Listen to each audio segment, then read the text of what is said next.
Bonjour à toutes et à tous. Je vais faire les exercices de l'examen qui est sur Moodle. C'est l'intra de l'hiver 2020, je trouve, est assez représentatif en général, bien sûr, du type de questions que vous allez avoir. Ça ne veut pas dire que vous allez avoir un intra identique. Généralement, je change avec mon équipe euh, les intras chaque session. Des questions différentes, mais le style reste le même, la complexité varie un tout petit peu. Donc, on va commencer par l'exercice numéro un, ou le problème numéro un, et je vais faire ça avec vous et je vais mettre le vidéo en ligne. Donc, sans plus tarder, je partage mon écran. Pardon.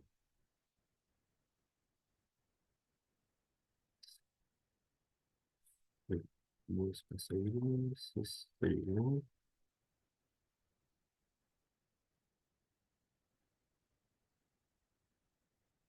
Excellent. Donc là, normalement, vous êtes capable de voir mon écran. Je vais mettre mes lunettes, sinon je peux rien voir. Donc, ça dit, répondez aux affirmations suivantes par vrai ou faux et justifiez très brièvement votre réponse. Une réponse sans justification vaut zéro. Pareil, si on donne une réponse, si la justification est fausse et donc vous avez au hasard choisi vrai ou faux, donc une chance sur deux, ben, ça compte comme faux. C'est toujours le cas dans ce type de questions-là.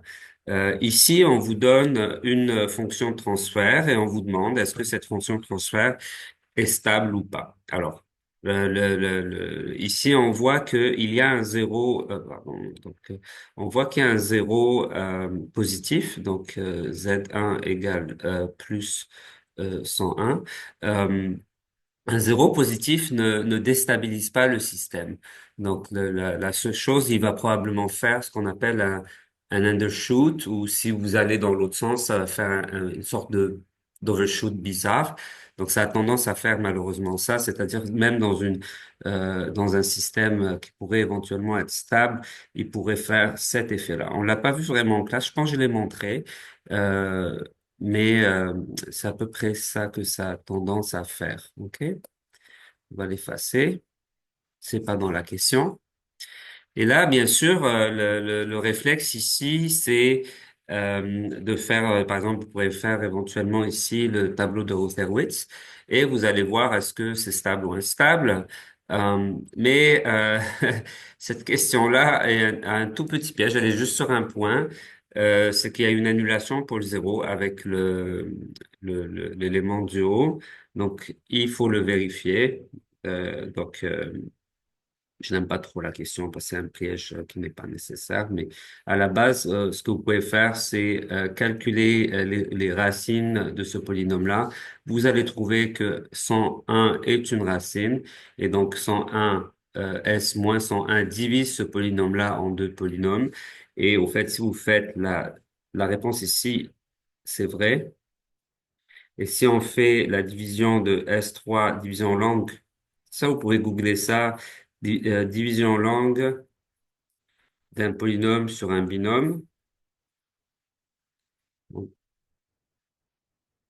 101, ben, vous allez trouver ce polynôme, S carré plus 2S plus 2, parce qu'au fait, il y a une annulation pôle zéro.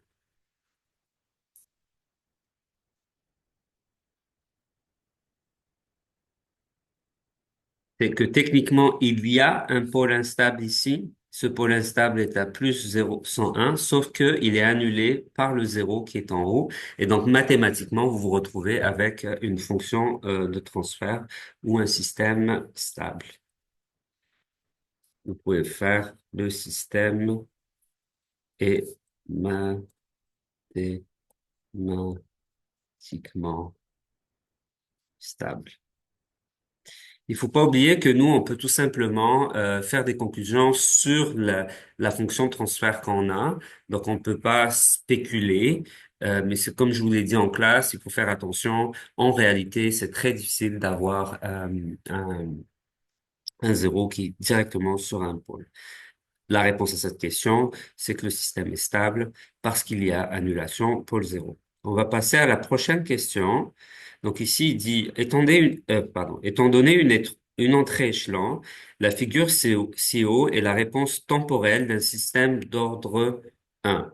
Donc, C'est une entrée échelon, et vous avez cette réponse-là. On ne sait pas c'est quoi le système. Tout ce qu'on sait, c'est qu'il va se stabiliser à une certaine valeur. Je ne sais même pas c'est quoi cette amplitude-là. C'est peut-être multiplié par un gain. Tout ce que j'ai besoin de savoir pour si c'est un système d'ordre un ou pas, c'est de regarder pour le différencier du système d'ordre 2 qui est ou suramorti ou en amortissement critique, c'est de regarder ici et de voir que la tangente n'est pas nulle. OK? Parce qu'un système qui serait d'ordre 2 sans oscillation, donc un apériodique, ben, au fait, à son démarrage, il aura une tangente ici. OK? La tangente, c'est sa constante de temps, une sorte de résistance au démarrage que le système d'ordre un n'a pas. Donc, oui, la réponse, c'est vrai. Donc, c'est un système d'ordre euh, 1. Donc, le système d'ordre 1, il pouvait tout simplement répondre parce que la tangente à l'origine est non nulle. Comment on écrit tangente? Là où la pente, allez. Vous savez, c'est quoi un synonyme? C'est quand vous n'êtes pas sûr de l'orthographe du mot que vous voulez écrire. Donc, la pente à l'origine est non nulle.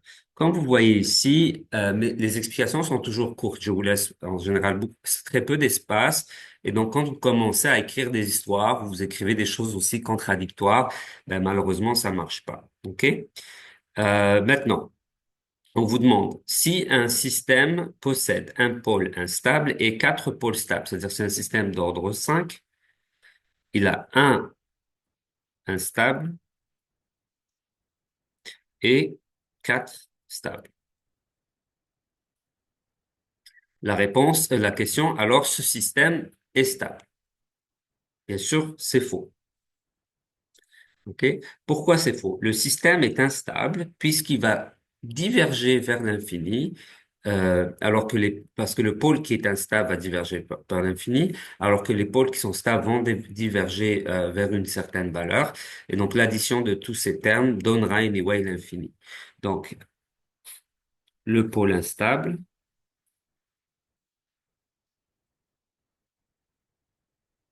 diverge. Donc, même si les pôles stables convergent,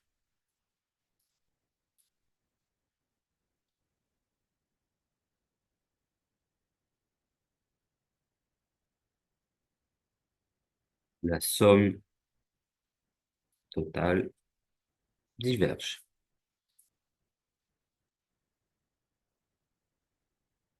Vous auriez pu aussi répondre le pôle, la partie réelle du pôle instable, une autre réponse acceptable. La partie réelle du pôle instable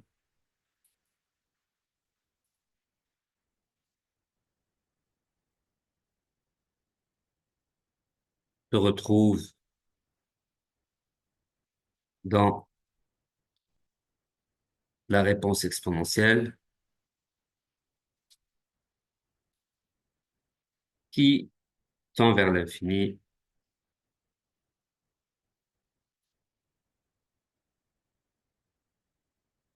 quand t tend vers l'infini et donc le système global est instable.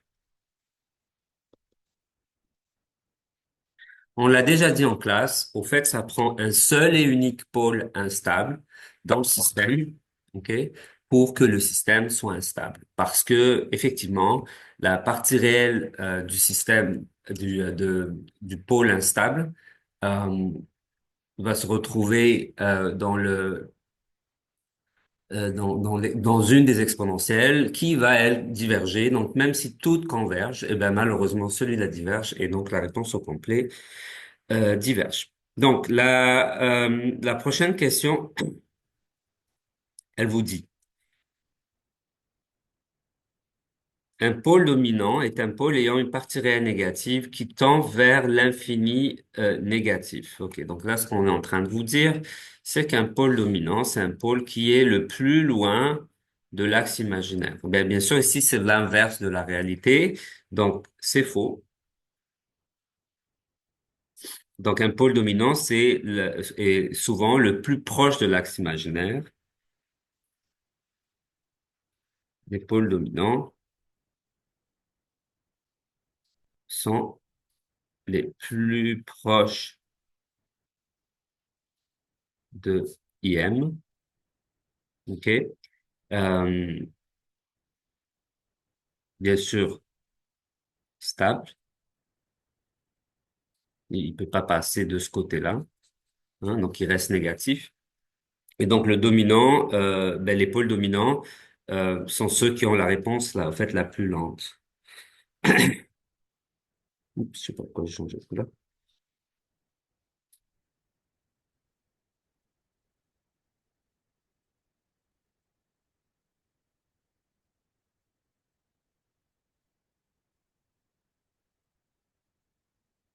OK? Et la première phrase est suffisante parce que c'est tout ce qu'on vous demande.